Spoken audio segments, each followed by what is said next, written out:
Hello viewers, and welcome to another video blog. Just a blog today, no gameplay. There'll be lots of that coming in the coming days, but first I wanted to catch up with some racing news. Now, something I was hoping to do with you guys this year is a regular sort of F1 forum, if you like, an F1 blog, going over the race and stuff like that, and I haven't been able to keep up with that. That's something I'm hoping to do next year if we can get some sort of sponsorship to cover sort of photographs and stuff like that, because it's really hard talking about the sport when you don't have anything to show anybody, and of course on YouTube we have to get permission to show everything. So I'm working on that. Hopefully we'll be able to do a bit more F1 news besides the video game, and there'll be lots more F1 gaming stuff. I know I've been asked about that. We've had Forza recently, we've had WRC, we've got some cars coverage coming as well, so there will be more Formula 1 mixed in with all of that. Lots more of it to come. Watching the Grand Prix yesterday, of course getting to the end of the season, Sebastian Vettel world champion. Interesting race, wasn't it? I mean, the tarmac didn't yield a lot of grip. It was unusual. There was a lot of concerns over the tyres. Pirelli had very soft tyres for the event. Just a quick rundown of the race. Obviously, poor start by Jenson Button, getting swallowed by Webber and the Ferraris. He worked his way up and was helped a lot by the safety car. The Ferraris showed relatively poor pace. Fernando was racing Felipe, got trapped behind him and unfortunately couldn't get past. It shows how difficult it is to overtake on the circuit without DRS. Virtually impossible.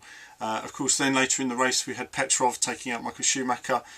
There was a little rule there: when you're battling with a car, battle with a car that's in a similar league. There's no point, if you're not in a Ferrari, a Red Bull or McLaren, don't bother wasting and killing your car with those guys. You know, defend your position. If they overtake you, fine, let them through, because at the end of the day you'll hurt your own race more than you'll hurt theirs, or in effect you do hurt each other's race as well. And for Petrov that was terminal. So a shame for Michael Schumacher.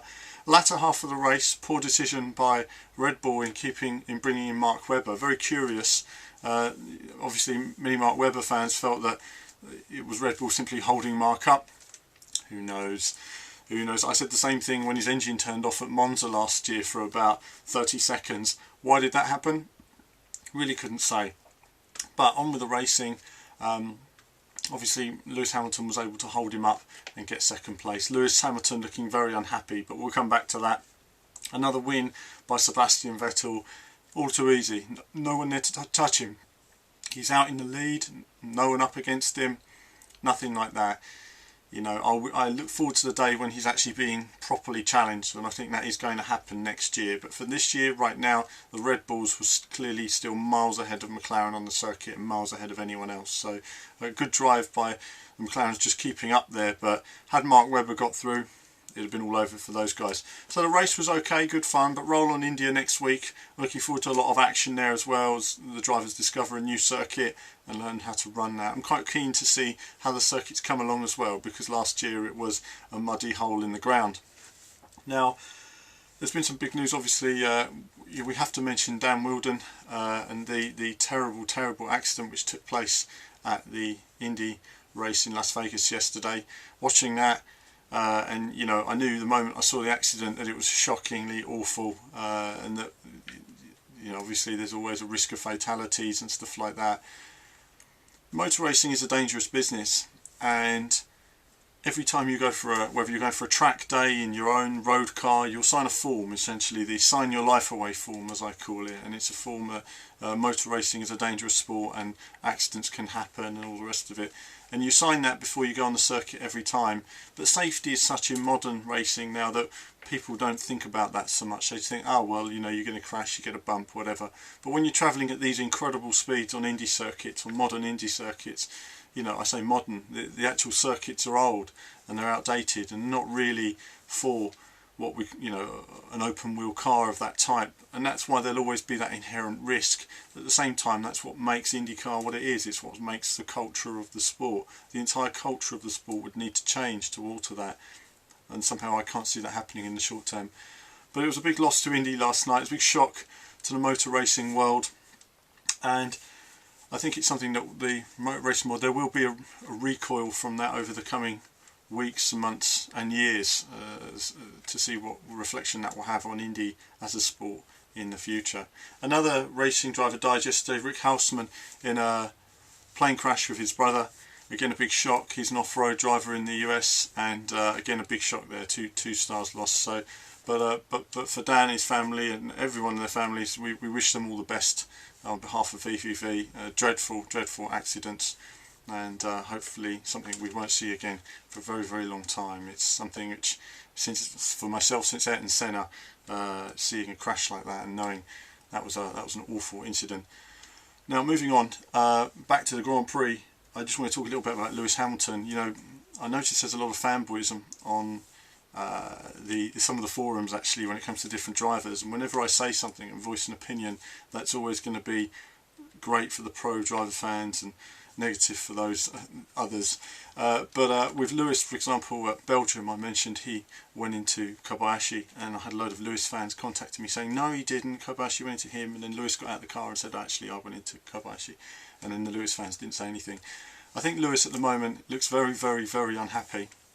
He looks like a man who wants to leave F1. It's a lot of things. I do feel that there's a psychological impact from Jenson Button. I do feel that Lewis has always had the best car, and he's never been in a position like this before where he's had a teammate competitive with him. You know, Heikki Kovalainen, you know, at the end of the day, it's going to be a test of his character now to come through and be sensible and just keep doing what he knows he can do. And I think he's lost a little bit of faith in that at the moment. He just needs to chill out and focus on his racing. Of course, there's elements of his personal life coming into that as well, and that's something which obviously only he can fix. But I think if the man is strong, he'll come through in the end, and I always believe that, you know, just follow that path. If you look at Jenson Button's career and you look at the lows of 2008 followed by the highs of 2009, you can see, you know, when you're knocking about in 19th place and you can't go faster, sucks the life out of you when you want to be a race winner. But Jenson's got that now. He's got that character to him. He sets a car up. It might be poor for qualifying, but it's good for the race. And I think that's something which Lewis doesn't need to prove anything to anyone. He doesn't need to prove he's quick. We all know he's amazingly quick. He just needs to chill out and do what we all know he can do. And firstly, that begins with him on his own and just developing himself again, developing himself as a racing driver. I hope Lewis comes through, but at the moment he's got the car, he's got the team, he's got everything he's ever wanted and needed in the sport. He just needs to bring it all together and, you know, sort out his relationships, sort out his management, sort out his personal life, whatever that is, and then focus on the racing and get it done. I think that's something which we've seen in Jenson over recent times. So a little quick chat about the F1 there. There'll be lots more on that soon.